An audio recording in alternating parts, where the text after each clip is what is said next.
Imaginez-vous réveiller un matin pour découvrir que chaque présupposé que vous avez entretenu sur ce que signifie être une femme complète n'a été rien d'autre qu'un mensonge élaboré, une prison psychologique construite non par vos ennemis, mais par la société même qui prétend vous aimer et vous protéger.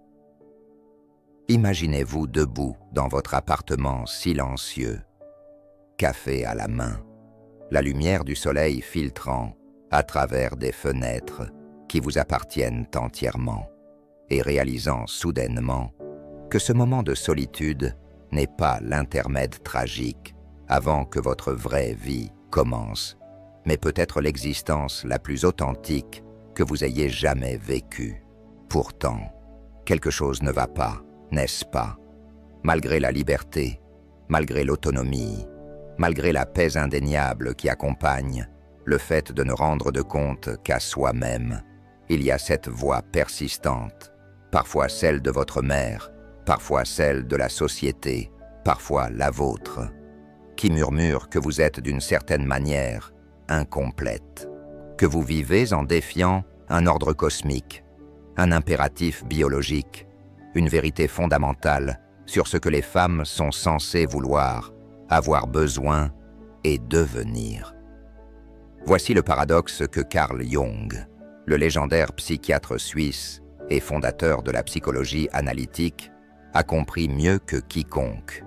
La femme qui choisit la solitude plutôt que le partenariat ne fait pas que faire face au jugement externe. Elle confronte les peurs les plus profondes et les plus primitives enfouies dans l'inconscient collectif de notre espèce. Elle devient, selon les termes de Jung, à la fois l'héroïne et la paria de son propre voyage psychologique. Mais voici où l'histoire devient vraiment troublante. Et si tout ce qu'on vous a dit sur la femme qui vit seule, qu'elle est solitaire, insatisfaite, d'une certaine manière brisée ou incomplète, n'était pas seulement faux, mais délibérément construit pour l'empêcher de découvrir quelque chose de bien plus menaçant pour l'ordre établi, et si sa solitude n'était pas un problème à résoudre, mais une porte vers une forme de complétude psychologique que la plupart des gens, piégés dans l'illusion réconfortante de la codépendance, ne vivront jamais. Considérez ceci. Dans un monde obsédé par la mise en couple, l'appariement et la complétude romantique, la femme qui prospère seule représente quelque chose de profondément subversif. Elle incarne ce que Jung appelait l'individuation, le processus psychologique par lequel une personne devient entière, complète, unifiée en elle-même. Mais cette individuation féminine, cette complétude solitaire, menace les fondements même d'une société construite sur l'idée que les femmes ont besoin d'être complétées par autrui. Pensez-y un instant. Pourquoi la culture populaire dépeint-elle systématiquement la femme seule comme un objet de pitié? Pourquoi ses proches s'inquiètent-ils de son bonheur avec une urgence qu'ils ne montrent jamais pour l'homme célibataire?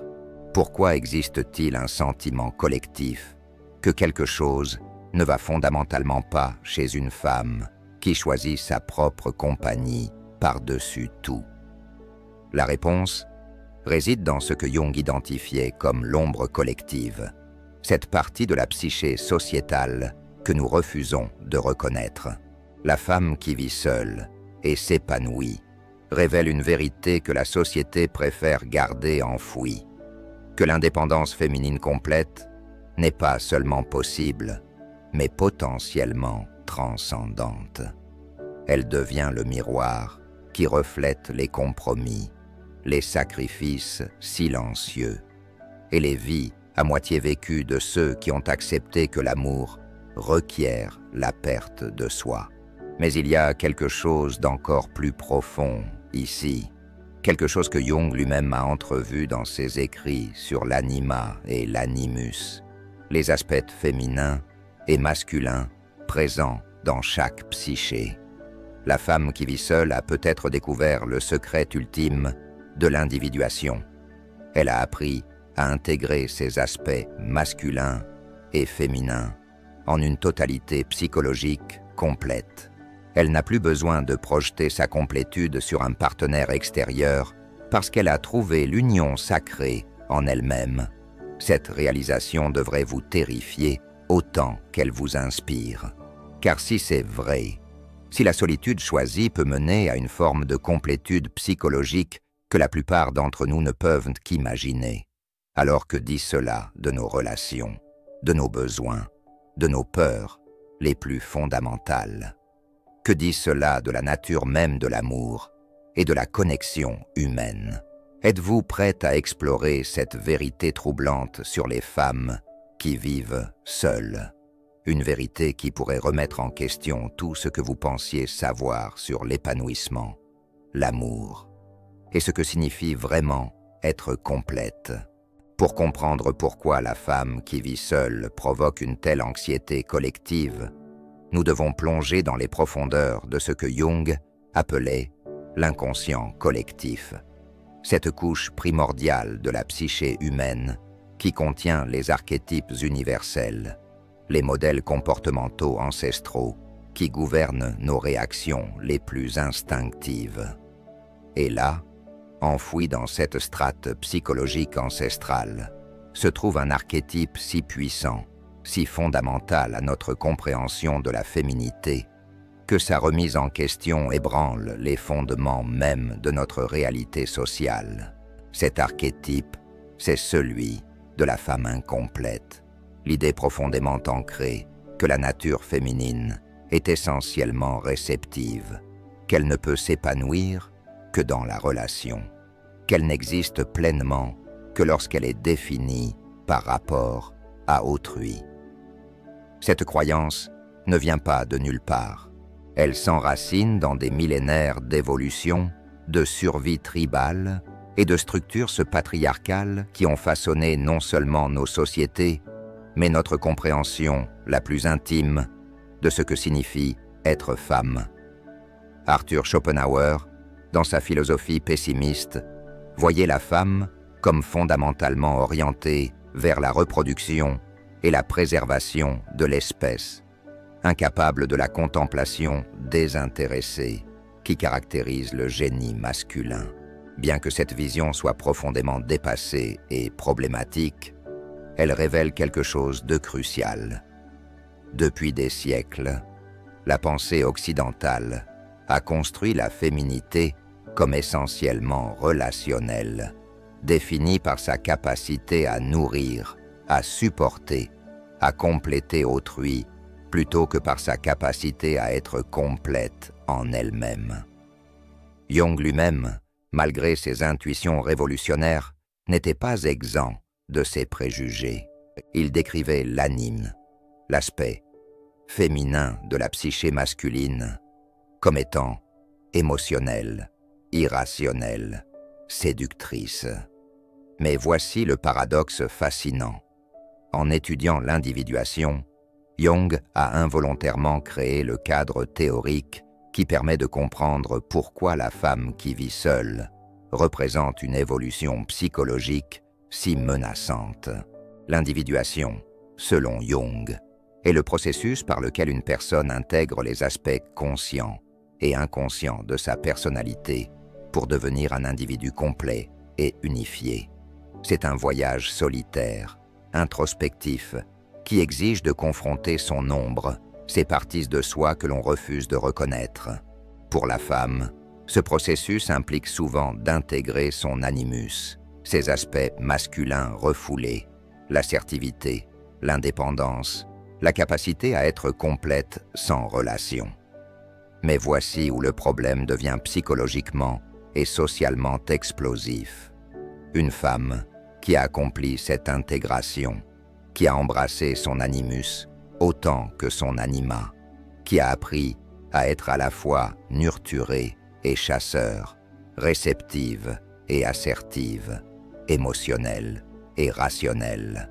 Cette femme n'a plus besoin de projeter ses aspects manquants sur un partenaire masculin. Elle devient psychologiquement autosuffisante, d'une manière que la société patriarcale n'a jamais envisagé comme possible. Jean-Paul Sartre parlait de la mauvaise foi, cette tendance humaine à nier sa liberté fondamentale en adoptant des rôles sociaux fixes. Pour beaucoup de femmes, accepter l'idée qu'elles ont besoin d'un homme pour être complètes est un acte de mauvaise foi existentielle. C'est choisir la sécurité psychologique de la définition externe, plutôt que l'angoisse terrifiante, mais libératrice, de l'autodétermination. Friedrich Nietzsche, avec sa critique impitoyable des valeurs établies, aurait probablement vu dans la femme qui vit seule et prospère un exemple de ce qu'il appelait l'Übermensch, l'individu qui transcende les valeurs morales traditionnelles pour créer ses propres valeurs. Elle devient créatrice de sens plutôt que réceptrice de sens, architecte de sa propre existence plutôt qu'habitante de l'existence définie par autrui. Mais cette transformation n'est pas sans coût psychologique. Viktor Frankl, dans ses écrits sur la recherche de sens, soulignait que l'être humain peut supporter presque n'importe quelle souffrance tant qu'il y trouve un sens. La femme qui choisit la solitude doit créer son propre sens dans un monde qui lui dit constamment que sa vie n'a pas de sens sans partenaire. Elle doit devenir philosophe de sa propre existence, théologienne de sa propre spiritualité. C'est ici que se révèle la véritable nature du problème. La femme qui vit seule ne défie pas simplement les attentes sociales.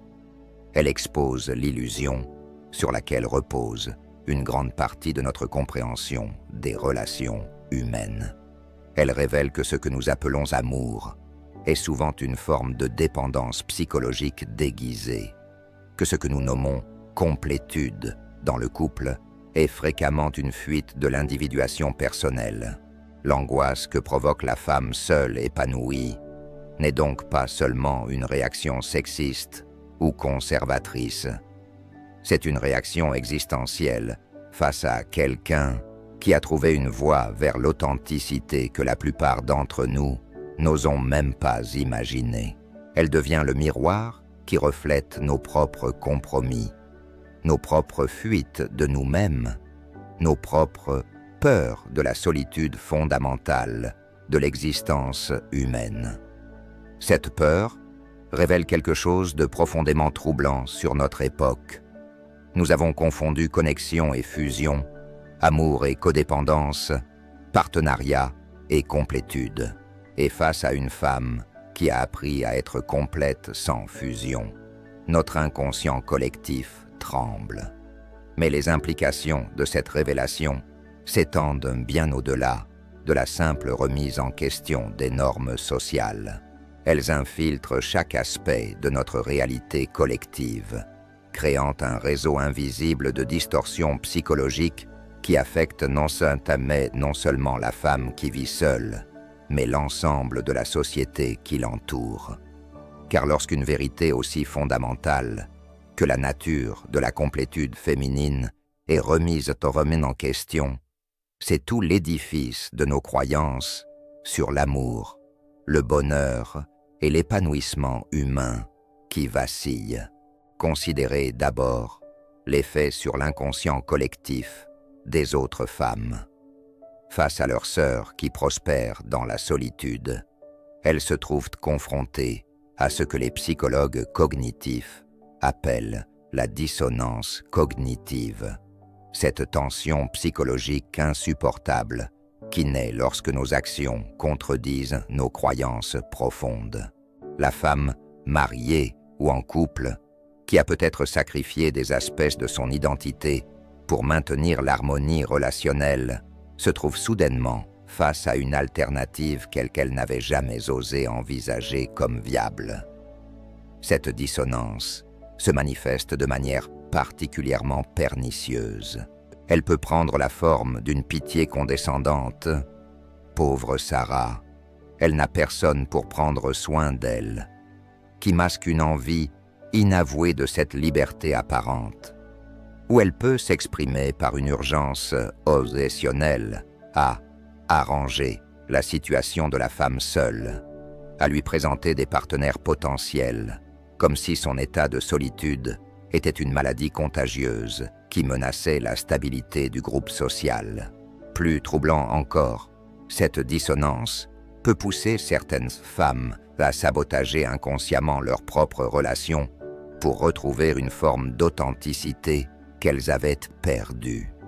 Elles voient dans la femme seule épanouie un reflet de qui elles étaient avant de se définir par rapport à autrui, et cette vision peut déclencher une crise existentielle profonde qui ébranle les fondations mêmes de leur vie conjugale.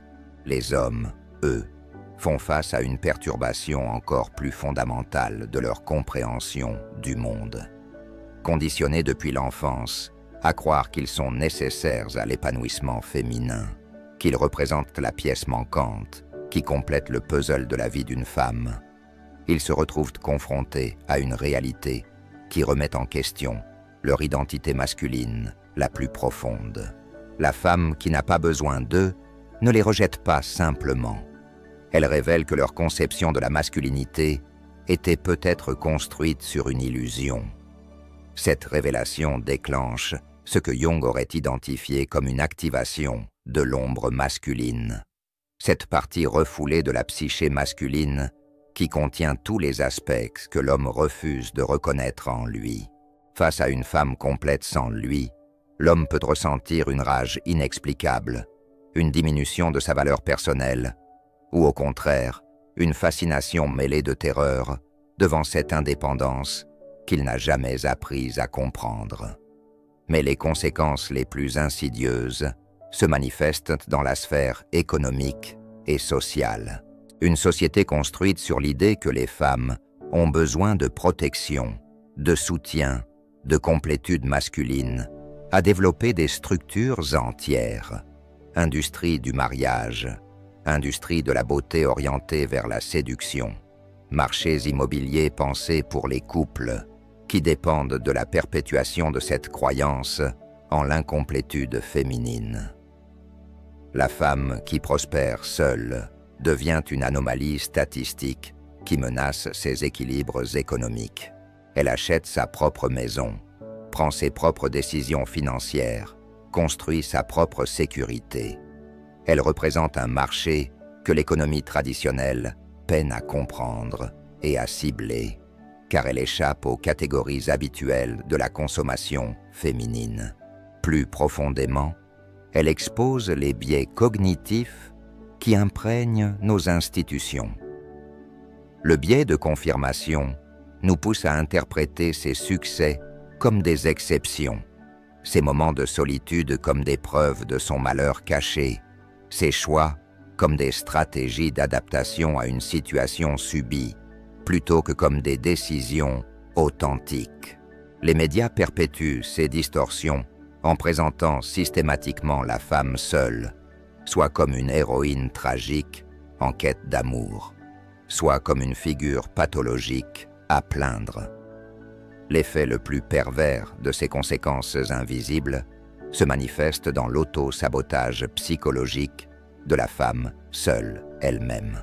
Bombardée constamment de messages subtils qui invalident pas de son choix de vie, elle peut développer ce que les psychologues appellent l'internalisation de l'oppression.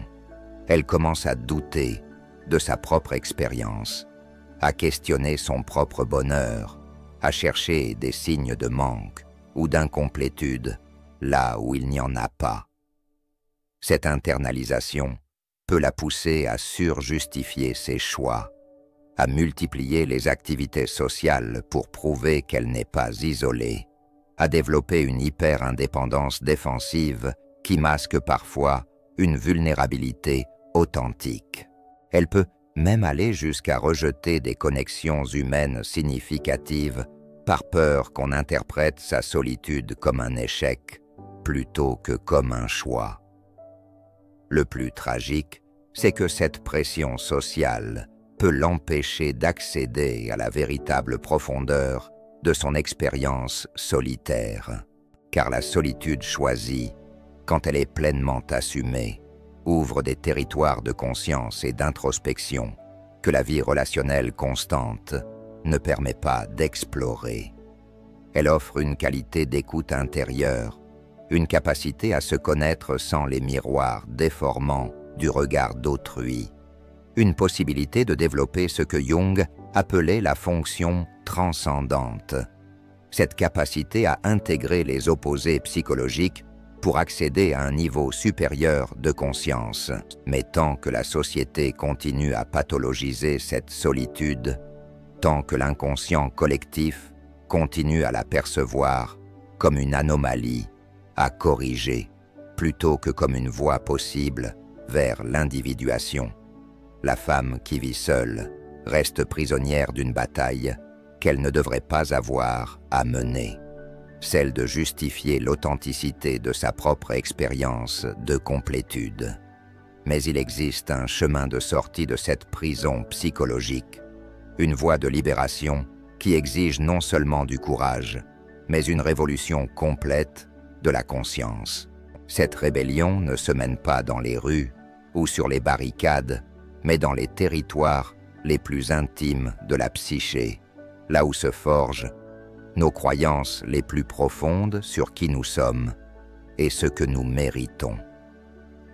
La première étape de cette libération consiste à reconnaître et à nommer l'ennemi invisible, cette voix intérieure qui vous murmure que votre solitude est temporaire, que votre indépendance est une façade, que votre bonheur sans partenaire est illusoire. Cette voix n'est pas la vôtre. C'est l'écho de millénaires de conditionnement patriarcal qui résonne encore dans les chambres secrètes de votre inconscient. Jung l'appelait l'animus négatif, cette partie de la psyché féminine qui a intériorisé les jugements masculins sur ce qu'une femme devrait être. Pour se libérer, il faut d'abord apprendre à distinguer cette voix parasite de votre voix authentique. Cela exige une pratique que Jung recommandait vivement. L'imagination active, cette technique qui consiste à dialoguer consciemment avec les différentes parties de votre psyché. Asseyez-vous dans le silence de votre solitude et demandez-vous: d'où vient cette inquiétude que je ressens parfois? Qui parle vraiment quand je doute de mon choix? La réponse qui émergera vous surprendra peut-être.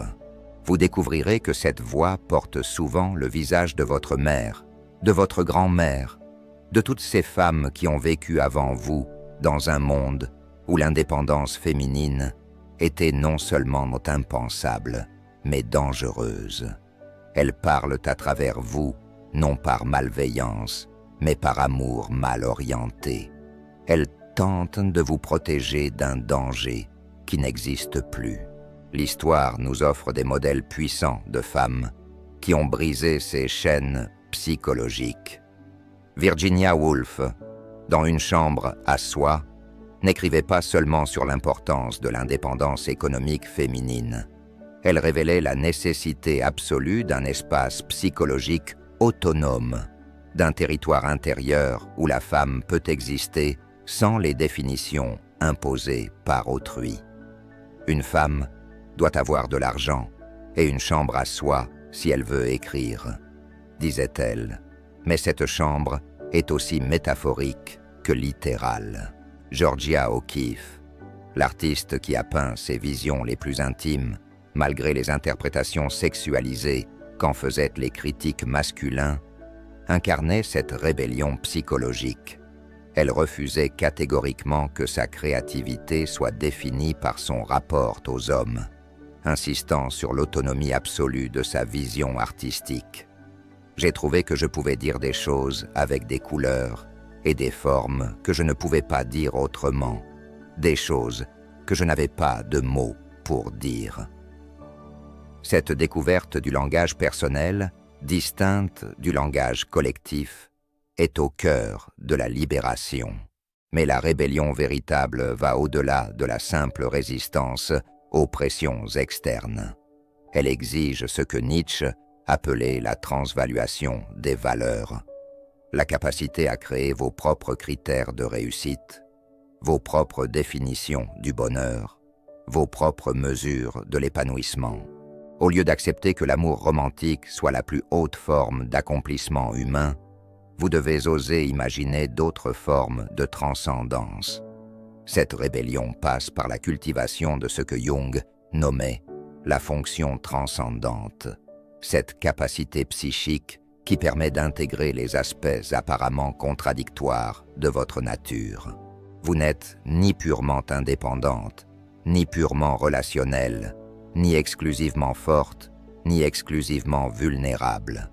Vous êtes un être humain complet qui contient tous ces aspects et qui peut choisir consciemment lesquels exprimer selon les circonstances, sans être défini par aucun d'entre eux. La pratique concrète de cette libération implique des actes apparemment simples, mais psychologiquement révolutionnaires. Manger seul au restaurant sans apporter un livre pour masquer votre solitude. Voyager seul sans justifier ce choix comme une période de transition. Achetez-vous des fleurs, non pas pour compenser l'absence d'un partenaire qui vous en offrirait, mais parce que vous méritez la beauté pour elle-même. Ces gestes, qui peuvent sembler anodins, sont en réalité des déclarations d'indépendance psychologique. Plus profondément, apprenez à cultiver ce que les mystiques appellent la solitude peuplée. Cette capacité à être seul, sans être isolé, à puiser dans la richesse de votre propre psyché les connexions, les dialogues, les révélations qui nourrissent l'âme. Jung lui-même, dans ses moments de plus grande solitude créatrice, découvrait des mondes intérieurs d'une richesse inépuisable.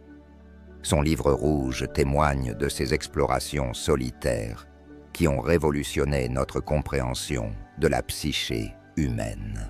La rébellion ultime consiste à transformer votre solitude en une forme d'héroïsme moderne. L'héroïne traditionnelle des contes de fées attend d'être sauvée. L'héroïne moderne de l'individuation se sauve elle-même, non pas de la solitude, mais dans la solitude. Elle fait de sa chambre à soi un laboratoire d'expérimentation existentielle, un atelier de création personnelle, un sanctuaire où elle peut devenir qui elle est vraiment, sans les masques, les compromis, les adaptations que la vie relationnelle l'exige souvent. Cette transformation n'est pas sans risque. Vous perdrez peut-être des amis qui ne comprennent pas votre choix. Vous affronterez des moments de doute où la facilité de la conformité semblera tentante. Vous devrez développer une force intérieure suffisante pour résister non seulement aux pressions externes, mais à vos propres moments de faiblesse où l'ancienne programmation tente de reprendre le contrôle. Mais au bout de cette rébellion psychologique, vous attend quelque chose que peu d'êtres humains expérimentent, l'authenticité totale, cette sensation rare et précieuse d'être exactement qui vous êtes, sans traduction, sans adaptation, sans compromis. C'est là que commence la véritable aventure, non plus la quête de complétude à travers autrui, mais l'exploration infinie des territoires inexplorés de votre propre être. Et c'est ici, dans cette exploration des territoires les plus secrets de l'âme humaine, que se révèle la vérité la plus bouleversante, la plus libératrice et paradoxalement la plus terrifiante sur la femme qui vit seule. Elle n'est pas incomplète en attente de complétude. Elle n'est pas la moitié d'un tout à reconstituer. Elle n'est pas le fragment d'une unité brisée. Elle est l'incarnation vivante d'une possibilité humaine que notre civilisation a oubliée. La possibilité de l'être humain intégral, de la personne qui a réussi ce que Jung considérait comme l'accomplissement suprême de l'existence, la réalisation du soi. Cette révélation va bien au-delà de la simple affirmation féministe de l'indépendance. Elle touche à quelque chose de plus fondamental, de plus archétypal, de plus révolutionnaire pour notre compréhension de la condition humaine elle-même. La femme qui prospère dans la solitude choisie n'a pas simplement rejeté les conventions sociales. Elle a découvert le secret que les mystiques de toutes les traditions ont cherché à travers les âges. L'union sacrée ne se trouve pas dans la fusion avec autrui, mais dans l'intégration des opposés à l'intérieur de soi. Carl Jung, dans ses explorations les plus profondes de la psyché, a découvert que chaque être humain porte en lui les archétypes du masculin et du féminin, de l'anima et de l'animus. La plupart des gens passent leur vie à projeter ces aspects manquants sur des partenaires extérieurs, cherchant dans l'autre ce qu'ils n'ont pas appris à reconnaître en eux-mêmes. L'homme projette son anima, sa sensibilité, sa réceptivité, sa capacité d'intuition sur la femme. La femme projette son animus, sa force, son assertivité, sa capacité d'action sur l'homme. Et ainsi naissent ces couples fusionnels où chacun cherche sa complétude dans l'autre, créant une dépendance déguisée en amour. Mais la femme qui vit seule et s'épanouit a accompli quelque chose d'extraordinaire. Elle a récupéré ses projections. Elle a appris à honorer et à développer son animus intérieur sans pour autant renier son aspect féminin. Elle est devenue à la fois la chasseuse et la nourricière, la créatrice et la réceptrice, la guerrière et la guérisseuse. Elle a réalisé ce que les alchimistes médiévaux appelaient le mysterium conjunctione, l'union mystérieuse des opposés qui crée l'être intégral. Cette intégration lui confère une qualité de présence qui déroute et fascine à la fois. Ceux qui la rencontrent sentent intuitivement qu'ils sont face à quelqu'un de complet, quelqu'un qui n'a besoin de rien d'eux pour être entière. Et cette complétude autonome a éveillé à la fois l'admiration et l'inquiétude, car elle révèle, par sa simple existence, que la plupart d'entre nous vivons dans l'illusion de la dépendance émotionnelle, que ce que nous appelons amour est souvent une forme sophistiquée de codépendance. Mais voici la révélation la plus profonde. Cette femme n'est pas devenue indifférente à l'amour ou aux relations humaines. Au contraire, parce qu'elle ne cherche plus la complétude à travers autrui, elle devient capable d'aimer d'un amour plus pur, plus libre, plus authentique. Ses relations, quand elle choisit d'en avoir, ne sont plus fondées sur le besoin, mais sur la joie partagée, sur la reconnaissance mutuelle, sur la célébration de deux complétudes qui se rencontrent, plutôt que sur la fusion de deux incomplétudes qui tentent de s'unir. Cette capacité d'aimer sans dépendance représente peut-être l'évolution psychologique la plus avancée de notre époque. Elle préfigure un type de relation humaine que nous commençons à peine à imaginer. Des connexions basées sur la liberté mutuelle plutôt que sur la possession, sur l'admiration plutôt que sur le besoin, sur la croissance mutuelle plutôt que sur la fusion défensive. La femme qui a atteint ce niveau d'intégration devient un catalyseur d'individuation pour tous ceux qui l'entourent. Sa simple présence remet en question les assumptions inconscientes sur l'amour, le bonheur et la complétude. Elle force les autres à se demander « Et si l'épanouissement véritable ne dépendait que de moi ? Et si j'étais déjà complet sans le savoir ?» Cette interrogation peut déclencher ce que Jung appelait l'émergence du soi, cette instance psychologique supérieure qui transcende l'ego limité et ses besoins compulsifs. Pour certains, cette confrontation avec leur propre potentiel de complétude sera libératrice. Pour d'autres, elle sera si menaçante qu'ils préféreront diaboliser la femme seule plutôt que de remettre en question leur propre dépendance. Mais peut-être que la vérité ultime sur la femme qui vit seule réside dans cet paradoxe. En apprenant à être pleinement seule, Elle découvre sa connexion profonde avec l'humanité entière.